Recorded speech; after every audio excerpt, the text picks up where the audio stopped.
कभी किसी पक्षी को घोंसले की नींव बनाते देखा है? अथक परिश्रम करके तिनका तिनका बटोर कर वो पक्षी अपना घोंसला बनाता है, अपनी संतान के लिए एक सुरक्षित घर बनाता है। और फिर कहीं से तीव्र आंधी आती है, भारी वर्षा होती है और उसका घोंसला तिनका तिनका करके बिखर जाता है। फिर वही पक्षी रोता नहीं, ना ही विलाप करता है, तो बिना विलंब करे फिर से अपना घोंसला बनाना प्रारंभ कर देता है और घोंसला बनाने में सफलता पाता है। फिर हम क्यों छोटी छोटी असफलता से भयभीत होकर परिश्रम करना छोड़ देते हैं? एक बात सदा याद रखिए कि हर वृक्ष कुल्हाड़ी की एक मार से नीचे नहीं गिरता, हर चट्टान एक प्रहार से नहीं टूटते। सफलता पाने के लिए अनावरत परिश्रम करना ही मात्र एक मार्ग है। जब भी आप पढ़ाई करो तब आप ये सोचें कि आखिरी बार पढ़ रहा हूं, कल मेरा परीक्षा है। यकीनन इस सोच के साथ की गई तैयारी एक अलग लेवल की होगी और आप बड़े आराम से परीक्षा पास कर लेंगे। श्री कृष्ण कहते हैं, संघर्ष पिता से सीखिए, संस्कार माता से, बाकी सब तो ये दुनिया सिखा ही देगी। अवसर और सूर्योदय में एक ही समानता है, देर करने वाले इन्हें खो देते हैं। किसी के बुरे वक्त में उसका हाथ पकड़ो, सहारा दो और उसे हिम्मत दो, क्योंकि बुरा वक्त तो थोड़े समय में चला जाएगा, लेकिन वो आपको दुआ जिंदगी भर देता रहेगा। जब समझ ना आए कि क्या करो तो कुछ देर ठहर जाना खुद के लिए, खुद के ही साथ अकेले में। इतनी देर भी मत करना अपने सपने को हकीकत बनाने में कि समय के साथ साथ उम्र भी निकल जाए और सपना सपना ही बनकर रह जाए। यदि कड़ी मेहनत आपका हथियार है तो सफलता आपकी गुलाम हो जाएगी। अगर बुरी आदत समय पर ना बदली जाए तो बुरी आदत समय बदल देती है। हमारी सबसे बड़ी कमजोरी हार मानने में है। सफल होने का सबसे निश्चित तरीका हमेशा एक बार और प्रयास करना है।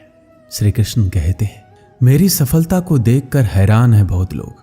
किसी ने मेरे पांव के छाले नहीं देखे।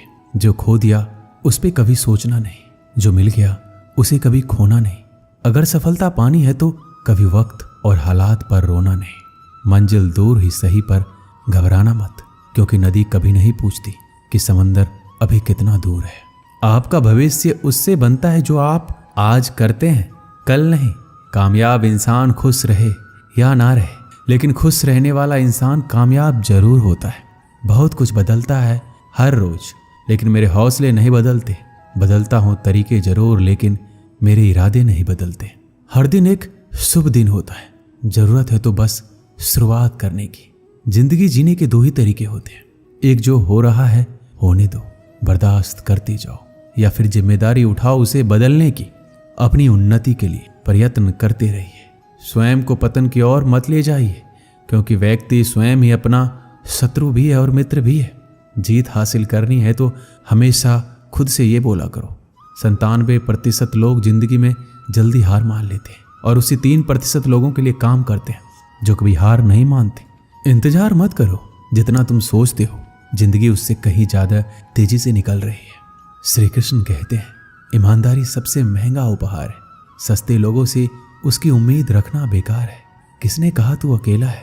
आईने में जाके देख, दुनिया का सबसे ताकतवर इंसान तेरे सामने खड़ा है।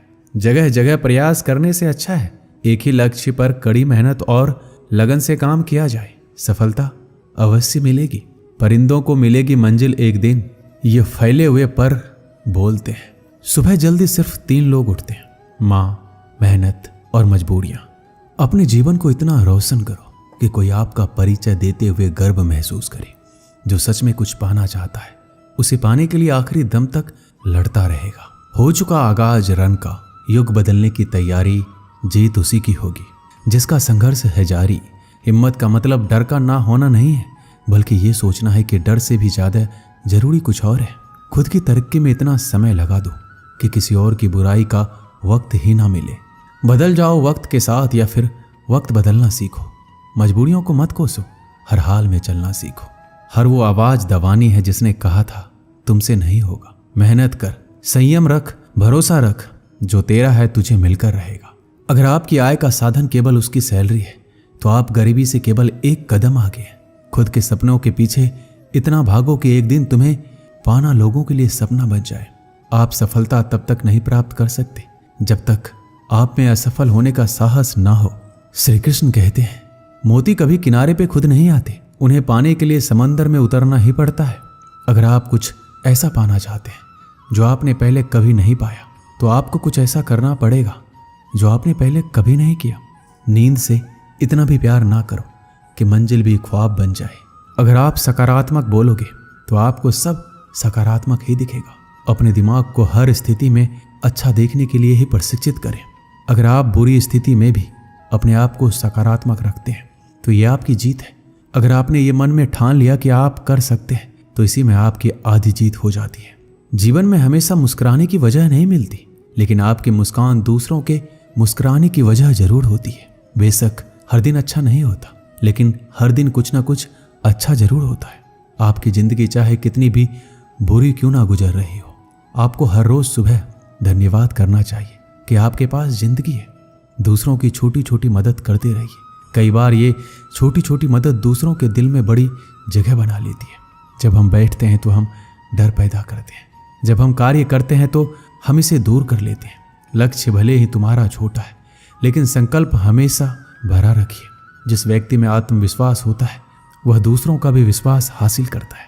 अगर ख्वाहिश कुछ अलग करने की है तो दिल और दिमाग के बीच बगावत लाजमी है। सोच की वजह से कोई मालिक होता है और कोई नौकर। टालने वाले नहीं, कुछ करने वाले दुनिया में आगे बढ़ते हैं। जो वक्त के साथ अपने आप को बदलता है वही अपने हिसाब से दुनिया को बदल सकता है।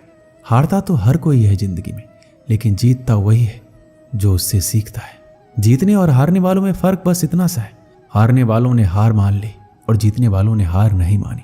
जो आज में काम करता है वही आगे राज करता है। तब तक काम करो जब तक तुम्हें अपने आप पर गर्व ना हो। जिन्हें अपने आप पर भरोसा होता है फिर डर को भी उनसे डर लगता है। इस दुनिया में तुम्हें सब कुछ मिल सकता है, बस तुम्हें पाने की जिद होनी चाहिए। श्री कृष्ण कहते हैं, अपने मंजिल तक पहुंचने का रास्ता खुद बनाओ, किसी के इंतजार में मत बैठो। वक्त और हालात को तुम्हारे आगे झुकना पड़े, कुछ ऐसा कर गुजरो। कुछ हासिल करने वाले किसी का इंतजार नहीं करते हैं, वो बस अपने राह पर निकल जाते हैं। भीड़ का हिस्सा तो सब बनते हैं, भीड़ की वजह बनो। तुम्हारी कामयाबी सिर्फ तुम्हारी वजह से रुकी हुई है। जो व्यक्ति अपने आप से ईमानदार होता है उसे सफल होने से कोई नहीं रोक सकता। सफल वही होता है जो अपने समय की कदर करता है। जिन्हें सफल होना होता है वो किसी और चीज में अपना वक्त बर्बाद नहीं करते हैं। वक्त के साथ जो चलते हैं उनके पीछे पूरी दुनिया चलती है। बेहतर से बेहतरीन होने के लिए अपने कमी पर काम करना बहुत जरूरी है। जिनके इरादे मजबूत होते हैं वो बस अपने लिए काम करते हैं। एक दिन की बात है, एक साधु गांव के बाहर वन में स्थित अपनी कुटिया की ओर जा रहा था। रास्ते में बाजार पड़ा। बाजार से गुजरते हुए साधु की दृष्टि एक दुकान में रखी ढेर सारी टोकरियों पर पड़ी। उसमें खजूर रखे हुए थे। खजूर देखकर साधु का मन ललचा गया।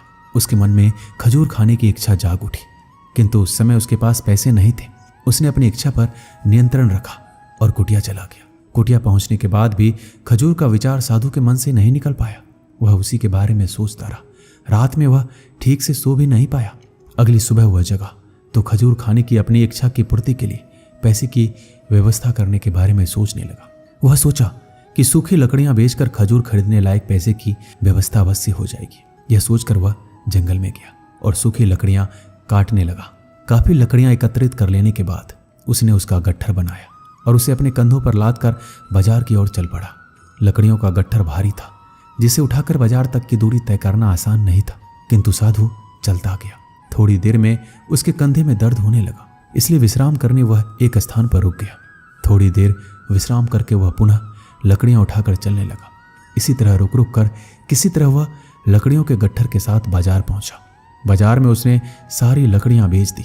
अब उसके पास इतने पैसे इकट्ठे हो गए जिससे वह खजूर खरीद सके। वह बहुत प्रसन्न हुआ और खजूर की दुकान में पहुंचा। सारे पैसों से उसने खजूर खरीद लिए और वापस अपनी कुटिया की ओर चल पड़ा। कुटिया की ओर जाते जाते उसके मन में विचार आया कि आज मुझे खजूर खाने की इच्छा हुई। हो सकता है कल किसी और वस्तु की इच्छा हो जाए। कभी नए वस्त्रों की इच्छा जाग जाएगी, तो कभी अच्छे घर की, कभी स्त्री और बच्चों की, तो कभी धन की। मैं तो साधु व्यक्ति हूँ, इस तरह से तो मैं इच्छाओं का दास बन जाऊंगा। ये विचार आते ही साधु ने खजूर खाने का विचार त्याग दिया। उस समय उसके पास एक गरीब व्यक्ति गुजर रहा था। साधु ने उसे बुलाया और सारे खजूर उसे दे दिए। इस तरह उसने स्वयं को इच्छाओं का दास बनने से बचा लिया। इस कहानी से हमें यही सीख मिलती है यदि हम अपनी हर इच्छाओं के आगे हार जाएंगे तो सदा के लिए अपनी इच्छाओं के दास बन जाएंगे। मन चंचल होता है, उसमें रह रहकर इच्छाएं उत्पन्न होती है जो उचित भी हो सकती है और अनुचित भी। ऐसे में इच्छाओं पर नियंत्रण रखना आवश्यक है। सोच विचार कर इच्छाओं के आकलन के उपरांत ही उनकी पूर्ति के लिए कदम बढ़ाना चाहिए, तभी जीवन में सफलता प्राप्त होगी। हमें इच्छाओं का दास नहीं बनना है, बल्कि इच्छाओं को अपना दास बनाना है। दोस्तों, इस वीडियो में बस इतना ही। मिलते हैं अगले वीडियो में। अपना ख्याल रखिएगा। जय श्री कृष्ण।